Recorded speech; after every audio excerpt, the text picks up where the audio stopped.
The sun poured golden light across the sprawling garden. Birds sang in harmony, as if the world itself celebrated happiness. I stood there in my white lace dress, not the wedding gown yet, but a simple one, as my fiancé held my hand. His name was Daniel, my best friend, my partner, the man who had promised me forever. His eyes always found me, even in a crowded room. And when he smiled, I believed I was the luckiest woman alive. Our families adored us, our friends envied us, and together we looked like the perfect picture carved out of a dream. The laughter of children echoed as nieces and nephews ran around the garden. My mother called out, "Careful with the flowers, they're for the engagement party." I laughed. Daniel wrapped his arms around me. "You're glowing today," he whispered. I leaned against him, savoring his warmth. This was the life I had prayed for. This was the fairy tale I thought was mine. But standing across the garden, with a glass of champagne in her hand, was my sister, Clara. Her eyes weren't filled with joy. They were sharp, measuring, calculating. For as long as I could remember, Clara and I had been different. I was the quiet one, the book lover, the girl who stayed home. She was the adventurous one, the center of every party, the one who lived to be admired. But in this moment, everyone's eyes were on me, and Clara hated that. I caught her gaze. She smiled, but it didn't reach her eyes. It was the kind of smile that whispered secrets you didn't want to hear. Still, I ignored it. I had Daniel. I had love. I had everything. The music began to play, and Daniel lifted his glass. "To us," he said. "To our forever." Everyone cheered. Clara clapped, her nails tapping against the glass in a rhythm that felt more like warning than celebration. But I pushed that thought away. That night, under the lanterns and laughter, I believed my world was untouchable. I believed nothing could shatter us. But I was wrong. Deadly wrong. Because in Clara's mind, my happiness wasn't a blessing. It was a crime. And she had already decided she was going to steal everything from me. The morning sun spilled across the horizon, bathing our family estate in a golden glow. The air carried the sweet scent of roses and lavender planted by my mother years ago. Birds darted between the trees, chirping like a private orchestra meant only for us. It was the kind of day people wrote poems about, the kind of day that made you believe nothing could ever go wrong. I stood at the edge of the garden, watching the preparations for our engagement party. Waiters carried trays of sparkling glasses. Children ran barefoot across the lawn, chasing each other with laughter. Music floated from the speakers, soft, elegant, timeless. And beside me stood the man I loved, Daniel. His hand clasped mine with a gentle firmness, the way he always did when he wanted me to know he would never let go. His voice broke through the hum of chatter. "You're smiling like the world belongs to you." I turned to him, teasing. "Maybe it does. Maybe it always did, as long as you're in it." His laugh was deep, warm, and it sank into my chest like an anchor of comfort. He leaned closer, brushing his lips against my temple. "You know, people say fairy tales don't exist, but they haven't met you." I blushed, looking away, but inside, my heart was dancing. For years I had prayed for this. Love, security, a future I could hold with both hands. And here it was. Daniel was everything. Kind, brilliant, steadfast. The kind of man who kept promises even when no one was watching. The kind of man who could silence my fears with a single look. I thought, how could life be so generous to me? Guests began arriving, their laughter weaving into the atmosphere like threads of joy. My mother, radiant in her emerald gown, clapped her hands as she directed the servers. "Don't forget the champagne fountain. Oh, and keep the children away from the cake." She laughed. Daniel wrapped his arms around me. And thanks to me, I hope. We all laughed, the sound carrying through the evening air. Everything was perfect, or so I thought. Across the garden, holding a glass of champagne that caught the last rays of the sun, stood my sister, Clara. Her red dress clung to her like fire, bold and unapologetic. Her lips curled into a smile that was all teeth, no warmth. I knew that smile. I had grown up with it. It was the smile of competition, the smile of envy dressed in silk. She raised her glass toward me, mouthing words I couldn't quite catch. Daniel waved at her politely. I forced a smile back, but my stomach tightened, though I didn't know why. I turned to Daniel again, gripping his hand tighter. He noticed. "Everything all right?" he asked. "Of course," I said too quickly. I wanted to believe that. I wanted to believe nothing could taint this golden life I had built. The toasts began. Our families gathered around, clinking glasses, cheering for love, for forever, for us. Daniel lifted his glass higher than anyone. To us, for our forever. The crowd erupted into cheers, glasses chiming like bells. And yet, when I glanced once more at Clara, I saw her clapping slowly, deliberately. Her nails tapped against the crystal with a rhythm that sent a chill down my spine. It didn't sound like applause. It sounded like warning. But I shook it off. I refused to let shadows ruin this light. Later that night, as lanterns glowed in the garden and the stars watched silently, Daniel pulled me aside. "Are you happy?" he asked, searching my face. I nodded. "More than I have ever been." He smiled. "Then that's all I'll ever need." I rested my head on his chest, listening to the steady beat of his heart. I believed it was mine. I believed it would always be mine. But across the garden, hidden by shadows, Clara's eyes followed us. Her smile widened, and though I couldn't hear it, her thoughts were louder than the music. "If you think you've won, sister, you're wrong, because what you have should have been mine." And in that moment, fate shifted. The night that should have sealed my forever instead opened the first crack in my golden life. A crack my sister would soon tear wide open. Because for Clara, my happiness wasn't a blessing, it was a crime. And she had already decided she was going to steal everything from me. The story of envy never begins in the present. It begins in the shadows of childhood. And mine began with Clara. We were sisters, yes, but never the same. From the day she was born, Clara demanded the world's attention. Her cries were louder, her laughter brighter, her tantrums more explosive.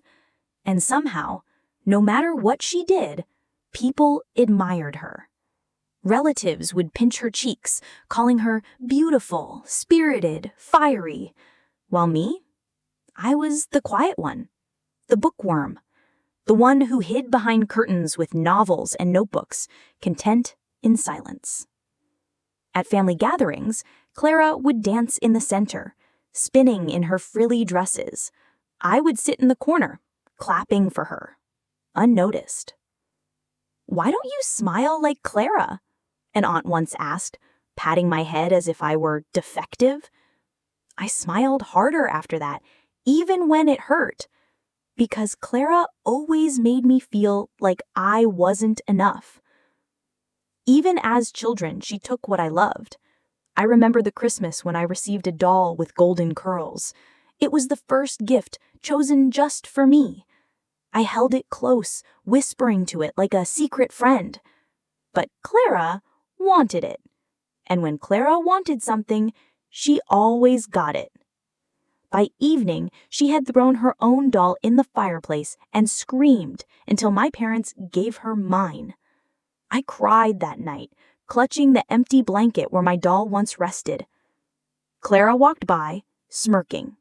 "You don't deserve nice things," she whispered. I didn't know then that it wasn't just about dolls or dresses. It was about me. It was about the light I carried, the one she could never stand.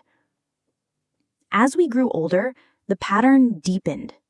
School became another battlefield. I studied hard, bringing home top grades. Clara barely tried, preferring the thrill of being adored by classmates. Yet whenever teachers praised me, Clara would roll her eyes. "She thinks she's smarter than everyone," she'd mutter, loud enough for others to hear. Sometimes she would sabotage my projects. Once she spilled juice over my science fair poster minutes before judging. I remember running to the bathroom, sobbing while she laughed with her friends. And when I confronted her later, her words cut sharper than knives. "No one cares about your stupid projects. Everyone only cares about me." It was cruel, but it was true in her mind. Our parents tried to keep peace. "Clara just wants attention," my mother would say, brushing my tears away. "She doesn't mean it." But she always did. She meant every word, every glare, every smirk. Clara needed to win, even if it meant I had to lose. The rivalry followed us into our teenage years. When I started writing poetry, Clara mocked me. "Who's gonna read your boring words? No one cares about feelings." When I won a debate trophy, she sulked for days, refusing to speak to me. And when I got my first admirer at school, a shy boy who gave me roses, Clara cornered him after class. By the end of the week, he was holding her hand instead. I told myself it was childish, that she'd grow out of it. But deep down, I feared something darker. Because Clara wasn't just competitive, she was hungry. Hungry for what I had, for what I was. Our grandmother once said something I never forgot. She held my face in her wrinkled hands and whispered, "You are light, child, pure light. That's why Clara hates you. Light makes shadows jealous." At the time, I didn't understand. But as the years stretched on, I saw the truth. Clara didn't just want attention. She wanted my life. She wanted to wear my joy like a crown. She wanted to be chosen, always, even when she hadn't earned it. And the worst part? She believed she was entitled to it. One summer, we were both invited to a neighbor's birthday party. I wore a simple white dress, my hair tied back with a ribbon. Clara, in her fiery red gown, turned heads the moment we arrived. But for once, someone noticed me instead of her. A boy named Michael. He asked me to dance. Clara's eyes burned holes into my back as I moved across the floor. That night, she locked me in the bathroom and flirted with him until he forgot I existed. When I finally escaped, I found them laughing together. Her arm was looped through his, her smile was triumphant, and all I felt was invisible. Again. Always. But I stayed silent because I loved her, because she was my sister, and because I believed, somehow, she would change. But sisters like Clara don't change. They sharpen. They evolve. They wait. Every childhood slight, every teenage jealousy, every stolen gift and stolen smile, it was all practice. Practice for the ultimate betrayal she would one day commit. A betrayal I never saw coming. And when it came, it wasn't over a doll or a boy from school. It was over the man I loved with every piece of my soul. Daniel. Adulthood changes faces, it changes voices, but it never changes the shadows that live inside us. For Clara and me, adulthood only widened the gap between us. I built my life slowly, carefully, like a house made of bricks. She ran through hers like fire, leaving ashes behind. After university, I started a career in publishing. Books, words, stories, they had always been my escape. Now they became my purpose. I worked late nights, editing manuscripts, believing in authors no one else would. It wasn't glamorous, but it was mine. And within 5 years, I had climbed the ladder. I was respected. I was valued. And for the first time in my life, people saw me, not Clara. At family dinners, my father's eyes gleamed with pride. "My daughter has a sharp mind," he would say, tapping the newspaper where my name was mentioned. "She makes something of herself." Clara would smile, but her knuckles whitened around her fork, because her path was different. She had chosen the spotlight. She had studied fashion, moved to the city, declared she would be a designer. She promised everyone she'd be famous. But dreams don't always pay rent. And Clara's dreams fell apart faster than they were built. She jumped from job to job, waitress, assistant, receptionist, never staying long. She spent more on dresses than she earned in salaries. Her laughter at parties was always loudest, her stories always most dramatic. But when the music ended, she went home to bills she couldn't pay. And every time I succeeded, every time my name was celebrated, her smile grew thinner. One Christmas, my promotion was announced. The room clapped, my parents hugged me, and Daniel, still my boyfriend then, kissed my forehead proudly. But Clara's glass shattered against the floor. "Oh, it slipped," she said with a grin. But her eyes said something else, something dangerous. Because success, to Clara, wasn't just envy. It was humiliation. She couldn't stand being the shadow when she had always craved the stage. And Daniel only made things worse. He wasn't just my partner. He was handsome, charming, steady in ways Clara never managed. He came from a good family. He had a promising career in architecture. When he looked at me, I felt seen, chosen, loved. And Clara noticed, always. At dinners, she lingered too close when she spoke to him. Her laugh was higher pitched, her compliments too obvious. "Daniel, you're so smart," she would say. Or, "Daniel, how do you stay in shape with all that work?" I brushed it off as harmless. She was my sister. Surely she wouldn't cross that line. But lines blur when envy sharpens, and Clara's envy had grown claws. The contrasts between us became unbearable to her. While I was building a future, she was barely surviving. While my love grew steady, hers fizzled out in toxic flings and fleeting romances. I once found her crying in her apartment, surrounded by unopened bills and empty wine bottles. "Clara," I whispered, pulling her into my arms, "you'll be okay. I'll help you." She buried her face in my shoulder, but her words chilled me. "You think you're better than me, don't you?" I pulled back, startled. "What? No." "Yes, you do," she snapped, her eyes wild. "You think because you've got a job and a man that you're winning, but you're not." Her voice dropped to a whisper. "You don't deserve him." I froze. Her words sliced deeper than she knew. But maybe she did know. Maybe she wanted me to bleed. I left her that night with a pit in my stomach. But Daniel calmed me. "She's just frustrated," he said, holding me close. "She'll find her way. Don't worry." So I didn't. I believed him.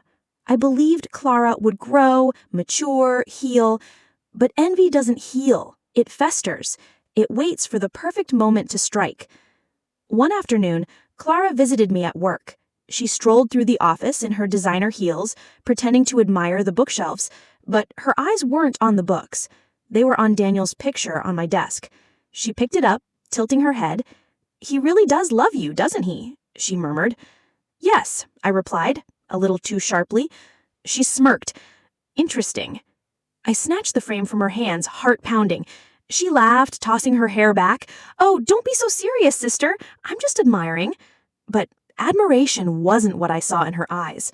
It was hunger. It was possession. It was the same look she had when she took my doll all those years ago. History wasn't just repeating. It was escalating. And I knew, deep down, that Clara's rivalry wasn't going to end with words or broken glasses. It was going to end with destruction. I just didn't know then whose destruction it would be. The first cracks in love never arrive with thunder. They slip in quietly, like whispers through a locked door, like shadows creeping across sunlight. And with Clara, the cracks came disguised as smiles. It began small, too small for anyone but me to notice. The way she leaned in closer than necessary when Daniel spoke, the way her laugh lingered too long at his jokes, the way her hand brushed his arm in passing, light, casual, but too deliberate. At first, I told myself it was paranoia. She was my sister. Daniel was my fiancé. I trusted them both. I had to. One evening, we all went out for dinner. The restaurant glowed with amber lights and smelled of roasted garlic. We sat at a corner table, Clara across from Daniel, me beside him. She ordered wine, then leaned forward, her elbow grazing Daniel's arm. "So, Daniel, tell me more about that architecture project of yours. It must be exciting." He smiled, always polite. "It's challenging but fulfilling."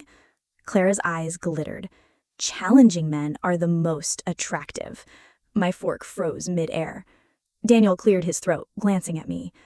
I forced a laugh. "That's just Clara being Clara," I said, brushing it off. But my heart felt heavy. Later that night, I asked Daniel, "Did you notice how she acted?" He shrugged, wrapping his arms around me. "She's dramatic, always has been. Don't let it get to you." I wanted to believe him, but doubt had already planted its seed. The first crack. A week later, Clara showed up at my apartment unannounced. She flopped onto my couch, sighing loudly. "Daniel's so lucky," she murmured. I frowned. "Lucky?" She smirked. "To have you, of course." But her eyes didn't match her words. Her eyes lingered on the jacket Daniel had left draped on a chair. Her fingers reached out, tracing the fabric. "You know, he has a presence. The kind of presence that pulls you in." I snatched the jacket away. "Clara!" Her grin widened. "What? I'm just saying." But I knew better. It wasn't just saying. It was wanting. The second crack. Another night, Daniel's phone buzzed while he showered. The screen lit up with a message from Clara. I froze. My chest tightened as I read. "Dinner tomorrow? Just us. I need to talk." My vision blurred. Why would Clara need dinner with him alone? When Daniel came out, towel around his waist, I confronted him. "Why is Clara asking you to dinner?" He blinked, surprised. She said she wanted advice about her career." I crossed my arms. "She can ask me." He sighed, pulling me into his arms.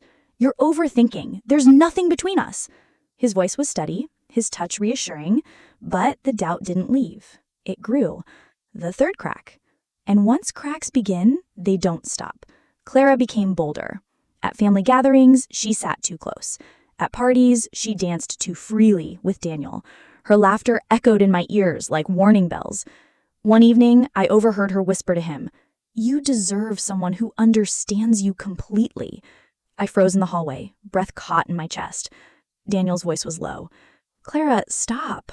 But her giggle followed, as if stop was a game, as if my heart was her toy. I confronted her that night. In the kitchen, away from prying eyes, I grabbed her wrist. "What are you doing?" She blinked innocently. "What do you mean?" "I know what I mean. Stay away from Daniel." Her lips curled into a wicked smile. "Oh, sweet sister, you're so insecure." I stepped back, my chest heaving. "Insecure? Or do I just know you too well?" She leaned in close, her breath hot against my ear. "Maybe you do, maybe you don't. Guess we'll see." Her laughter sliced through me. I wanted to scream, but instead I swallowed it, because I still trusted Daniel. I still believed love was stronger than envy. But envy is patient. It waits. It watches. And Clara's envy was just getting started. The cracks were no longer invisible. They were spreading. And soon the whole world would see them. Shadows don't appear all at once. They stretch slowly. They creep into corners you thought were safe. And before you know it, they cover everything. That's how it felt in the weeks after Clara's whispers, her touches, her invitations. The air between us grew heavier. Conversations turned sharper. And Daniel began to change too. It started with small things, missed calls, late replies, the way he locked his phone when he never used to. I told myself it was work. He was an architect, deadlines piled high, stress unrelenting. But something gnawed at me. something colder than logic. One night, Daniel came home later than usual. His shirt smelled faintly of perfume. Not mine. I froze when I hugged him. "What's that smell?" I asked. He pulled back, frowning. "What smell?" "Perfume," I pressed. He laughed nervously, brushing it off. "Must have been from the office. People wear all sorts of things." I wanted to believe him, but Clara's shadow lingered in my mind. The next day, Clara called me. Her tone was light, sing-song almost. "Hey, sis, guess who I bumped into last night?" My chest tightened. "Who?" "Daniel," she purred. "At that little wine bar downtown. We had the loveliest talk." My grip on the phone tightened until my knuckles whitened. "Why didn't he tell me?" She chuckled. "Maybe because it was nothing. Relax, darling. You worry too much." But I could hear the smirk in her voice. She wanted me to know. She wanted me to burn. That night, I confronted Daniel. "Were you with Clara?" His eyes flickered with surprise, then guilt. "Yes," he admitted slowly. "She said she needed advice. She sounded upset." I stared at him, my throat dry. "And you didn't think to tell me?" He rubbed his neck, sighing. "I didn't want to upset you. You're already sensitive about Clara." The words cut. Sensitive. As if my instincts were weaknesses. As if my sister wasn't a snake waiting to strike. I turned away, tears stinging. Daniel hugged me from behind, whispering, "It's nothing. Trust me." But trust was no longer a steady bridge. It was crumbling. Days blurred together in uneasy silence. Daniel grew distant, distracted. He smiled less. He touched me less. His phone buzzed more. And Clara? Clara glowed. She wore smugness like a crown. At family gatherings, she leaned into Daniel's space, daring me to notice. And I did, every single time. My mother noticed my silence. She asked me, "Are you all right, darling?" I forced a smile. "I'm fine." But I wasn't fine. I was drowning in doubt. One evening, I went to Clara's apartment to confront her. She opened the door in silk pajamas, her hair tousled, her lips freshly painted red. The sight twisted my stomach. "What game are you playing?" I demanded. She arched a brow, feigning innocence. "Game?" "With Daniel," I snapped. Her smirk widened. "Ah, so you've noticed." My chest heaved. "Stay away from him." She stepped closer, her voice low and poisonous. "Why should I? He seems to like my company." I slapped her. The sound echoed through the apartment. Her eyes widened, then darkened. "You'll regret that," she hissed. I stormed out, shaking. But her words stayed with me. "You'll regret that." From that day, things grew darker. Daniel lied more often. "Work late," he said. But his shirts smelled different. Perfume, wine, smoke. His eyes no longer met mine with the same warmth. Clara's gaze, meanwhile, was triumphant. Every time she looked at me, I saw victory dancing in her pupils. And deep inside, I felt myself breaking. Was I losing him? Was I losing everything? At night, I lay awake beside Daniel, staring at the ceiling. His breathing was steady, peaceful. Mine was shallow, restless. I replayed every laugh Clara shared with him, every glance, every whisper. The shadows grew louder, and I couldn't ignore them anymore. I decided to watch, to observe, to find the truth, even if it broke me. Because love without truth is poison, and I was already choking. The truth doesn't knock politely. It kicks the door open. It leaves you gasping. And once you see it, you can never unsee it. That's how I discovered Daniel and Clara. It began with his phone. One evening, Daniel showered while his phone buzzed on the nightstand. Normally, I never touched it. Trust had been our unspoken rule. But trust was already fractured, and fractured things cut deep. The screen lit up with a name that twisted my stomach. Clara. My hand trembled as I picked it up. The message glowed like fire. Last night was unforgettable. Same place tomorrow? My knees nearly buckled. My breath came shallow, ragged. I scrolled. The thread was filled with words I wasn't meant to read. I miss you already. You're the only one who understands me. She'll never know. Each line stabbed deeper than knives. Tears blurred my vision. My heart pounded so loud I thought Daniel might hear it from the shower. I dropped the phone, stumbling backward, my chest heaving. My world spun. My sister. My fiancé. Together. The betrayal was no longer whispers or suspicions. It was carved into glowing letters I couldn't erase. When Daniel emerged from the bathroom, towel wrapped around his waist, he smiled casually, but I couldn't see his smile anymore. I saw lies. I saw Clara's lipstick on his collar. I turned away, biting my lip until it bled. That night, I didn't sleep. I lay awake staring at the ceiling, the words replaying in my head like a curse. She'll never know. But I did know. I knew everything. The next day, I followed him. He left work, quote, late. I trailed his car, my hands gripping the wheel so tight, they hurt. He drove to a hotel downtown. I parked across the street, heart racing, stomach twisting. Minutes later, Clara arrived. Red dress, red lips, smiling like sin itself. They embraced before walking inside together. I watched them disappear into the hotel, swallowed by golden lights and silence. My tears fell freely then, hot and unrelenting. People walked past me on the sidewalk, unaware that my world was collapsing. I wanted to storm inside, to scream, to drag them both out into the street. But I didn't. I sat in the car, shaking, letting the betrayal sink into my bones. Because sometimes silence is louder than rage. When they emerged hours later, Daniel's shirt untucked, Clara's hair tousled, I felt something inside me die. The last piece of innocence, the last piece of hope, gone. When I got home, I locked myself in the bathroom and sobbed until my reflection blurred in the mirror. How could you? I whispered to no one. How could you both do this to me? The next morning, Clara called me. Her voice was bright, sweet, venomous. Good morning, sis. How are you? I swallowed hard, gripping the phone. You know exactly how I am.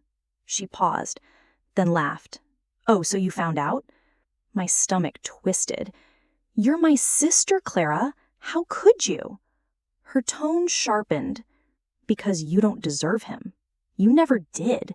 You live in your little bubble, thinking you're perfect, thinking you can have it all. But Daniel needs fire. He needs me. I choked back tears. You're wrong. He's mine. She chuckled darkly. Not anymore. And the line went dead. I stared at the phone, my body trembling. The betrayal wasn't just confirmed. It was celebrated by my own blood. That evening, Daniel tried to kiss me. I pushed him away. I know, I whispered. His face drained of color. Know what? I glared through tears. Don't lie. I saw you. I saw her. Silence crashed between us. He opened his mouth, closed it, then sank onto the couch, burying his face in his hands. I didn't mean to betray me? Didn't mean to crawl into bed with my sister? His shoulders shook. I was weak. She was there. She made me feel... Don't you dare, I screamed. Don't you dare blame this on me, or on her tricks. You made a choice. Both of you did.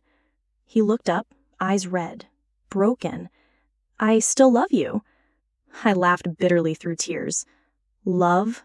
You don't know what love is. Love doesn't destroy. Love doesn't lie. I turned away, my chest heaving. Daniel reached for me, but I stepped back. Don't touch me. That night, I packed a bag and left. I couldn't bear to breathe the same air as him. I stayed at a friend's apartment, my body hollow, my soul burning. Every time I closed my eyes, I saw them together. Her red lips on his skin, his hands on her waist, their laughter mocking me. The affair wasn't just secret anymore. It was a knife twisting deeper with every beat of my heart. And as I lay awake in that dark room, a new thought began to grow. If Clara wanted war, then war she would have. Because I was done being the quiet sister. I was done being the one who lost. I would rise. I would fight. And when the time came, I would make them both regret ever underestimating me. Guilt has a sound. It is the sound of heavy breathing in the dark. It is the sound of footsteps pacing a cold floor. And I heard it in Daniel. After I left him, he called me every night. His voice cracked. Please, let me explain. But what explanation could erase the sight of him with Clara? What words could undo the image of my sister in his arms? I ignored most calls, but sometimes I listened in silence. He always said the same things. It was a mistake. She means nothing to me. You're the one I love. But the words felt hollow, like ash on my tongue. Because if I was the one he loved, why did he choose her? Why did he keep choosing her? Meanwhile, Clara flaunted her victory. She posted pictures of fancy dinners, wine glasses clinking, shadows that hinted at a man just out of frame. She didn't need to show his face, I knew, and it cut deeper each time. At family gatherings, she arrived glowing, her perfume filling every corner. When asked why Daniel wasn't with me, she smirked. Maybe he found better company. Her words were daggers wrapped in silk. My mother whispered to me one night, "Are you and Daniel all right? You seem distant." I forced a smile, swallowing the truth. I'm fine. But I wasn't fine. I was torn apart. My heart still clung to Daniel, the man I thought he was. But my soul burned with rage toward the man he had become. And Clara was no longer my sister. She was my enemy. Daniel showed up to my door one evening, his eyes red, his face unshaven. "Please," he begged, "let me in." Against my better judgment, I opened the door. He stepped inside, collapsing onto the couch. "I don't know why I did it," he whispered, his voice broken. She was there. She fed my ego. She made me feel strong when I felt weak. I glared at him, my arms crossed. And what did she make me feel, Daniel? Invisible? Betrayed? Worthless? Tears spilled down his cheeks. I hate myself for it, every second. I wake up sick knowing I hurt you. I wanted to believe him. A part of me still loved him, despite everything. But love isn't stronger than betrayal. Love doesn't erase scars. I shook my head. You made your choice, and now you have to live with it. He reached for my hand, desperate. Please, don't give up on us. Don't give her the satisfaction of winning. The mention of Clara ignited something in me. Her smirk, her triumph, her hunger for everything I had. Maybe he was right. Maybe I couldn't let her win. But it wasn't because of him. It was because of me. Because I refused to be broken. Clara, on the other hand, was spiraling in her own way. I learned from mutual friends that she was becoming obsessive. She called Daniel constantly. She demanded his attention, his time, his promises. What she once stole for sport, she now clutched like a lifeline.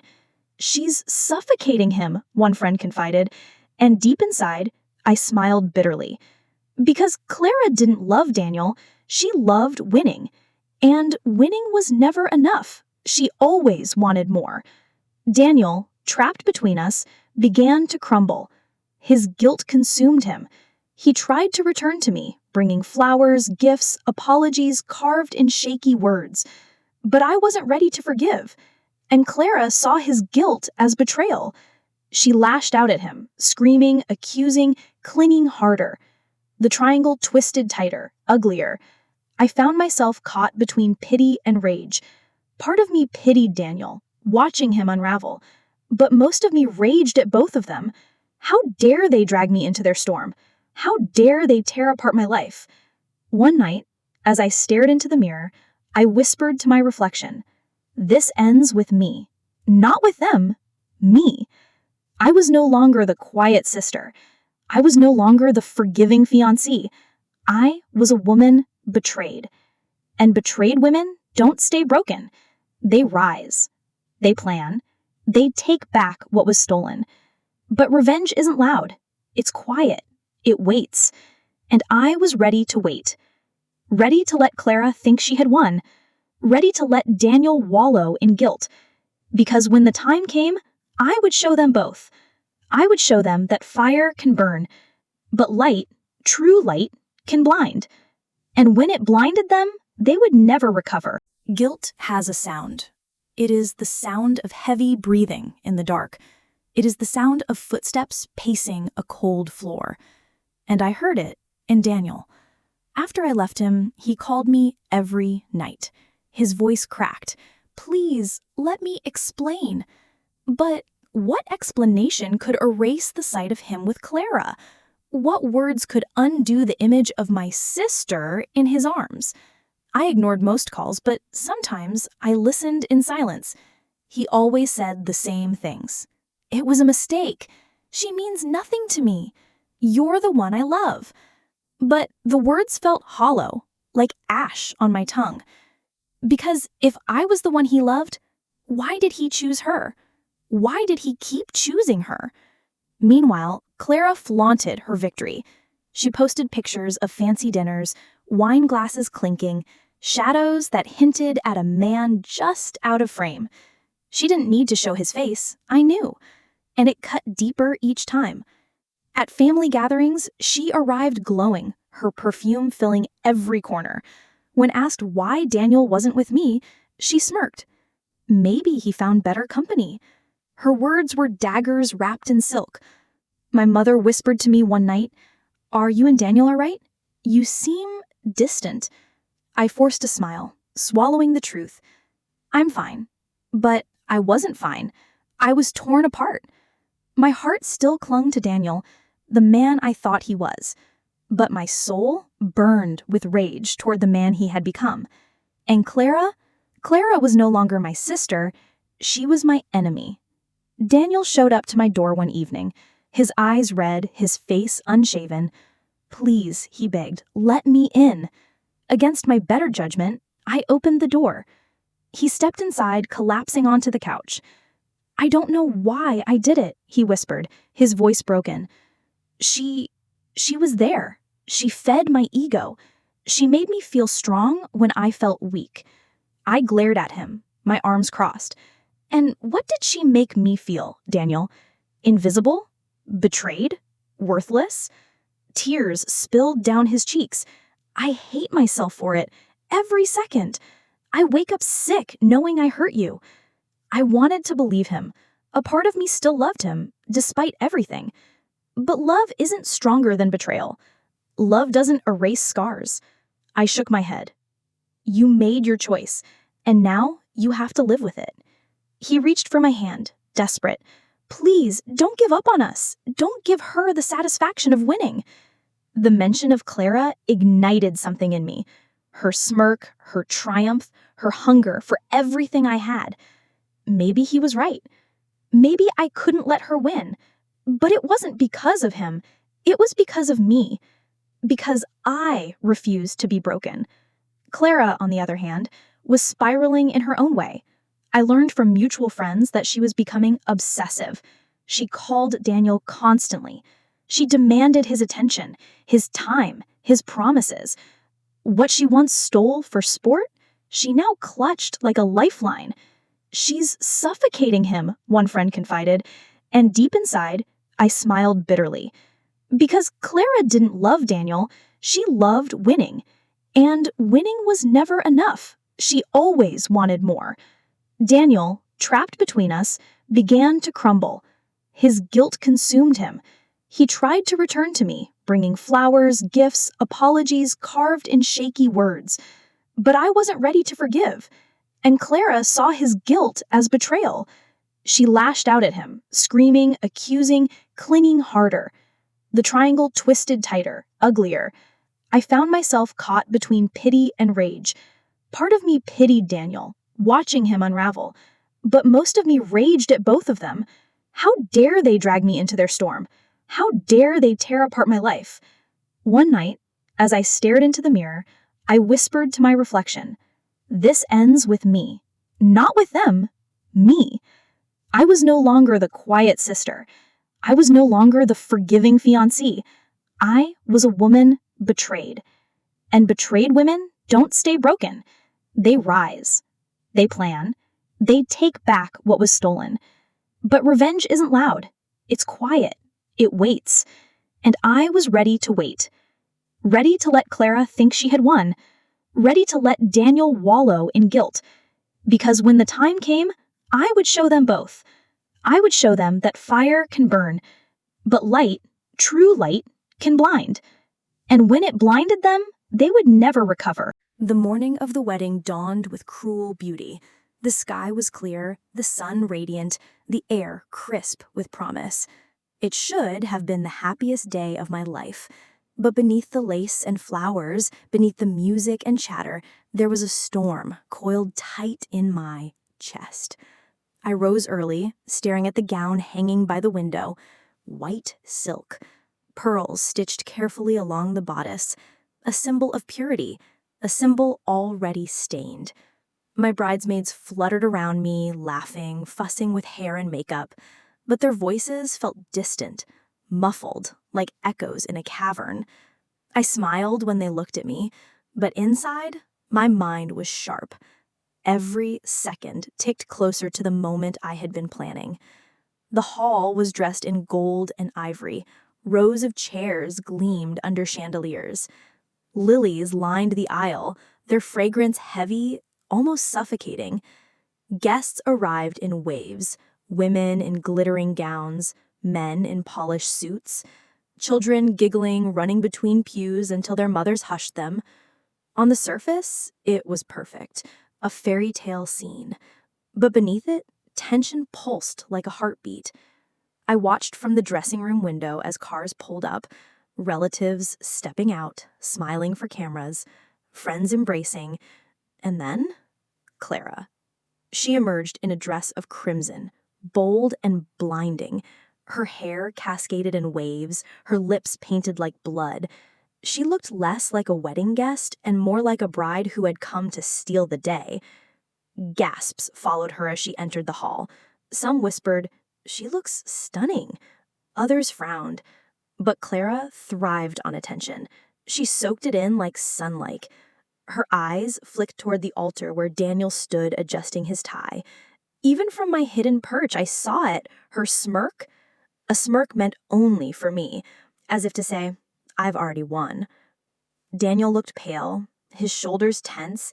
He glanced at the entrance once, as though searching for me. But Clara intercepted his gaze, drifting closer, whispering something that made his jaw tighten. My stomach churned. The guests settled, but murmurs filled the air. Something unspoken was present in the room. Something they couldn't name, but they could feel. I breathed deeply, steadying myself. Because this wasn't just a wedding anymore. It was a stage, and I was about to perform the final act. The music swelled as bridesmaids began their walk down the aisle, petals scattered across the carpet, phones lifted, capturing every step. Then it was my turn. The doors opened and the room rose. All eyes turned to me. My gown shimmered under the chandeliers. My veil trailed like a river of light. Gasps filled the air. Admiration, awe. But behind every gasp, I heard whispers. Whispers of tension, of curiosity. Because Clara stood in the front row, glowing in red, daring anyone to ignore her. I walked slowly, each step measured, my eyes fixed on Daniel. His lips parted slightly, his face softening as he saw me. But behind his gaze, I saw guilt, heavy, undeniable. I reached the altar. He took my hand. It trembled. The ceremony began. The priest's voice rose and fell, words of unity, of vows, of forever. But my mind was elsewhere. Every syllable felt like a countdown to truth. I glanced at Clara. She stood in the front row, arms folded, eyes gleaming. Every time the priest said love or faithfulness, her lips twitched with suppressed laughter. It was poison in plain sight. The guests shifted, sensing the undercurrent, but they couldn't name it. Not yet. Not until I made them see. Daniel squeezed my hand as the priest spoke of fidelity. The irony nearly made me laugh. I looked into his eyes, and for the first time, he looked away. Shame. Fear. He knew what was coming, even if he didn't know how. The atmosphere thickened as the vows approached. The guests leaned forward, waiting for the sacred words. I inhaled slowly. My chest rose. This was it. The calm before the storm. The tension so sharp you could cut it with a knife. And as I looked at Clara's smirk, Daniel's trembling hand, and the sea of faces expecting a fairy tale, I knew. The moment had arrived. The storm was ready to break. The priest's voice echoed through the hall. "Do you, Daniel, take her to be your lawfully wedded wife?" Guests leaned forward. Cameras lifted, ready to capture the promise of forever. Daniel's lips parted. "I do," he whispered. But the words rang hollow in my ears. Because I knew. Because we knew. The priest turned to me. "And do you—" "Wait." My voice cut through the silence. Every head turned. A ripple of confusion swept across the room. The priest blinked, startled. Daniel's grip on my hand tightened. "Darling," he whispered desperately, but I pulled my hand away, slowly, deliberately. "I have something to say." Gasps echoed like thunder. My heart pounded, but my voice was steady. For months I thought this day would be the happiest of my life, but happiness built on lies is no happiness at all. Whispers erupted across the hall. Faces leaned closer. The priest shifted uncomfortably. Daniel's face drained of color. Clara's smirk widened, thinking I would crumble, but she didn't know me anymore. I turned to the guests, my voice rising. Marriage is built on love, on trust, on loyalty. But what happens when trust is broken? What happens when the person you love most betrays you? Silence. Uneasy, breathless silence. Daniel's lips trembled. "Please, stop," he begged, his eyes glassy. But I didn't stop. I turned, locking eyes with Clara, my sister in red, my Judas. Some betrayals cut deeper than knives, especially when they come from blood, especially when they come from the sister who was supposed to stand by your side, not steal what was yours. Gasps exploded across the hall. Guests turned sharply, eyes darting between Clara and me.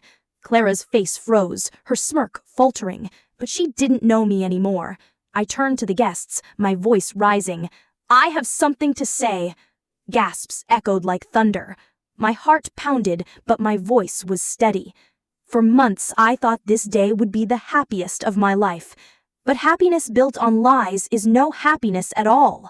Whispers erupted across the hall. Faces leaned closer. The priest shifted uncomfortably. Daniel's face drained of color. Clara's smirk widened, thinking I would crumble, but she didn't know me anymore. I turned to the guests, my voice rising. Marriage is built on love, on trust, on loyalty. But what happens when trust is broken? What happens when the person you love most betrays you? Silence. Uneasy, breathless silence. Daniel's lips trembled. "Please, stop," he begged, his eyes glassy. But I didn't stop. I turned, locking eyes with Clara, my sister in red, my Judas. Some betrayals cut deeper than knives, especially when they come from blood, especially when they come from the sister who was supposed to stand by your side, not steal what was yours. Gasps exploded across the hall. Guests turned sharply, eyes darting between Clara and me. Clara's face froze, her smirk faltering, but she didn't know me anymore. I reached into my gown, pulling out folded sheets of paper, printouts, screenshots, evidence. I held them high. These are the messages between Daniel and Clara. Every lie, every meeting, every kiss in the dark. All of it. The guests surged forward, murmuring, gasping, reaching to see. I dropped the papers into the front row where hands grabbed them, eyes scanning hungrily. Gasps grew louder. Disbelief, shock, outrage. Daniel stumbled back, his face pale, his mouth opening and closing like a man drowning. Clara lunged forward, her voice high and panicked. She's making it up. She forged them. But the words on the pages betrayed her more than I ever could. Daniel whispered, broken, "I'm sorry." His voice cracked, barely audible over the storm. "I never meant." "You never meant?" I snapped, my voice slicing through him. "You never meant to lie in my bed while meeting her in hotels? You never meant to promise me forever while telling her I'd never know?" His knees buckled. He sank onto the steps of the altar, covering his face with his hands. The guests were in uproar now. Some shouted at Clara, others glared at Daniel. Whispers of disgrace, shame, and unforgivable filled the hall. Clara's mask shattered, her face twisted with rage. "You were always weak," she screamed at Daniel. "You said you loved me. You said she didn't matter." Her voice cracked as tears smeared her makeup, but no one pitied her. Not anymore. Daniel rose shakily, trying to reach me. "Please," he begged, tears streaking his cheeks. "Don't do this in front of everyone. Don't humiliate me." I stepped back, my gown sweeping across the floor like a blade.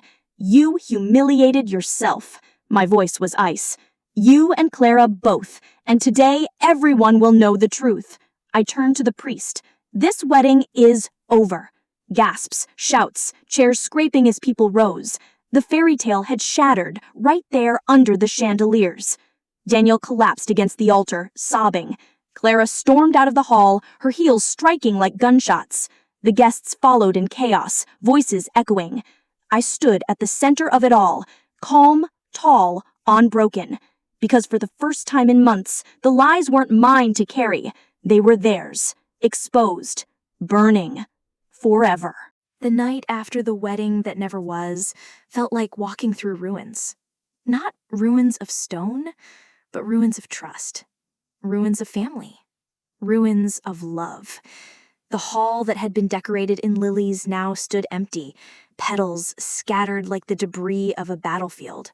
The chandeliers still glowed, but their light felt hollow, cruel. And I stood there alone, my gown heavy on my shoulders, my veil torn from the chaos. The echoes of gasps, shouts, and sobs still clung to the air. It was over. The fairy tale was dead. I returned home that evening, silence wrapping itself around me like a shroud. No music, no laughter, only the ticking of the clock, louder than my own heartbeat. I peeled off the gown piece by piece, dropping it onto the floor. It lay there like a ghost of the life I had lost. When I looked in the mirror, I didn't see a bride. I saw a survivor. Eyes red from tears, but steady. Shoulders tired, but unbroken. I whispered to my reflection, "It's done." But inside, I knew it wasn't done. Because betrayal doesn't end when it's revealed. It lingers. It spreads like smoke through everything you touch. My parents came that night. My mother's eyes were swollen, her hands trembling as she hugged me. "My poor girl," she whispered, rocking me like a child. My father, however, was silent, his jaw tight, his eyes burning with fury. "Clara is no daughter of mine," he muttered at last. The words shook me more than any scream, because in his voice I heard the sound of disowning, the sound of family breaking. I didn't answer. I just sat there, staring at the broken pieces of my veil on the floor. Later I learned Clara had run to a hotel after storming out, alone. No Daniel, no allies, just herself and the emptiness she had carved. Relatives called her names, selfish, shameless, vile. Aunties who once adored her turned their backs. Uncles who once praised her beauty now spat her name like poison. She had wanted to win, but she had only destroyed herself. Daniel, on the other hand, drowned in guilt. I heard he stayed at his apartment, curtains drawn, phone unanswered. One friend said he was drinking heavily, muttering my name like a prayer he didn't deserve to say. Another said he'd been seen wandering the church steps after everyone left, weeping like a child. But none of it mattered, not anymore, because guilt cannot heal betrayal, because regret cannot rebuild love. That night, as I lay in bed, I thought of everything. Of childhood laughter stolen by Clara's envy, of Daniel's promises that now rang like lies, of the wedding that ended in ashes. Tears slid silently down my cheeks. Not for them, not even for what I had lost, but for the version of me that had believed so blindly. The girl who had trusted without question. She was gone now. And in her place stood someone new, someone harder, someone wiser, but also someone lonelier. The night stretched endlessly. Every creak of the house sounded like accusation. Every shadow on the wall looked like memory. I tried to sleep, but sleep was cruel. It replayed the day in flashes. Daniel's pale face, Clara's shrill denial, the crowd's gasp when the truth unfolded. I woke in the early hours, heart pounding, sweat clinging to my skin. I walked to the balcony, the cool night air washing over me. The city below was quiet. Street lamps glowed like lonely stars. And I whispered into the darkness, "You didn't break me. Not yet." Because I knew something Clara and Daniel didn't. Exposing them wasn't the end. It was only the beginning. The beginning of their fall. The beginning of my rise. The night after wasn't just about grief. It was about rebirth. And as the first light of dawn touched the sky, painting it with gold, I felt something stir inside me. Not hope, not forgiveness, but power. Because the truth had been spoken. The masks had been ripped away. And now the world would never see them the same again. Clara would live with disgrace. Daniel would live with regret. And I would live. Stronger, sharper, unbroken. Karma doesn't always come with thunder. Sometimes it arrives quietly. Sometimes it whispers before it roars. And for Clara and Daniel, karma had only just begun. In the days after the ruined wedding, whispers spread like wildfire. Guests told guests, relatives told friends. Soon, the story was everywhere. The bride betrayed, the sister exposed, the fiancé disgraced. People shook their heads in disbelief. How could a sister do such a thing? How could a man betray so blindly? Their names became cautionary tales. Clara avoided everyone. She stayed in hotels, curtains drawn, living in shadows. The friends she once bragged to now ignored her calls. The men she once flaunted avoided her, not wanting the stain of her scandal. She had always fed on admiration, but now she starved. Even our parents turned their backs. My father refused to speak her name. My mother wept but stood firm. "She is no longer welcome here," she said, her voice trembling with both sorrow and steel. And so Clara was left with nothing. No family, no friends, no Daniel. Only the hollow echo of her choices. Daniel fared little better. At work, colleagues whispered behind his back. Clients withdrew. His once promising career began to crumble, contracts slipping through his fingers. He called me often in those first weeks, sometimes sobbing, sometimes begging. "I made a mistake. Please give me another chance." But I never answered, because forgiveness is not owed, and love does not resurrect after betrayal. One night he left a letter at my door. The paper was stained with tears. Quote, "I ruined everything. I lost you, the only thing that ever mattered. If I could turn back time, I would. But I know I can't. I'll carry this regret forever." End quote. I folded the letter gently, placed it in a drawer, and never opened it again. Because his regret wasn't my responsibility. It was his burden, not mine. While they drowned in disgrace, I rebuilt. At first, it was hard. The mornings were heavy, the nights were lonelier. But piece by piece, I found myself again. I poured myself into work. I wrote articles, published stories, climbed higher in my career. People admired my strength. They whispered, She survived what would have broken anyone else. And slowly, I began to believe it too. Friends gathered around me. They reminded me of laughter, of joy, of life beyond betrayal. One evening, a colleague looked at me across the table and said, "You shine differently now. Not like before, stronger." And for the first time in months, I smiled and believed it. Clara, meanwhile, drifted further into obscurity. She moved from city to city, searching for a new stage to command. But whispers followed her everywhere. She was no longer Clara the admired.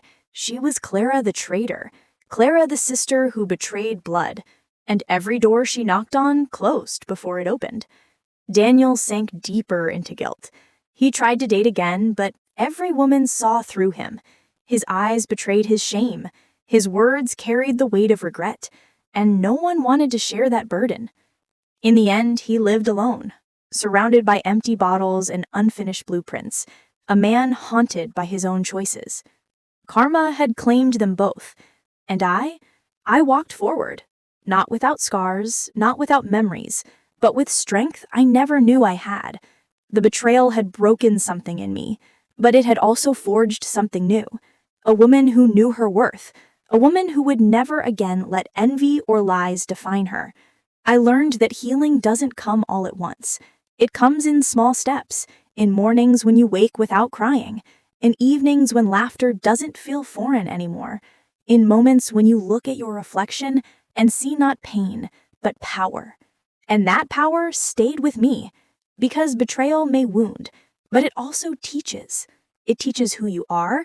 It teaches who you can become. Clara taught me envy has no end. Daniel taught me love without loyalty is nothing. But I taught myself something greater, that even in ashes you can rise. That strength isn't given, it's forged in fire. And mine burned brighter than both of them combined.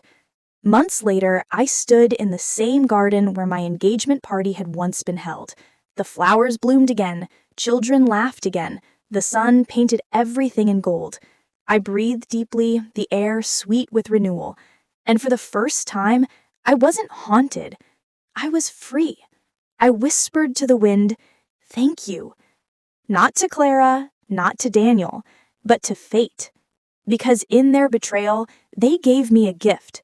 The gift of knowing my own strength, the gift of living unbroken, the gift of rising. And that was the last laugh. Not revenge, not humiliation, but survival. Because they would live forever in the shadows of what they did, and I would live forever in the light of what I became.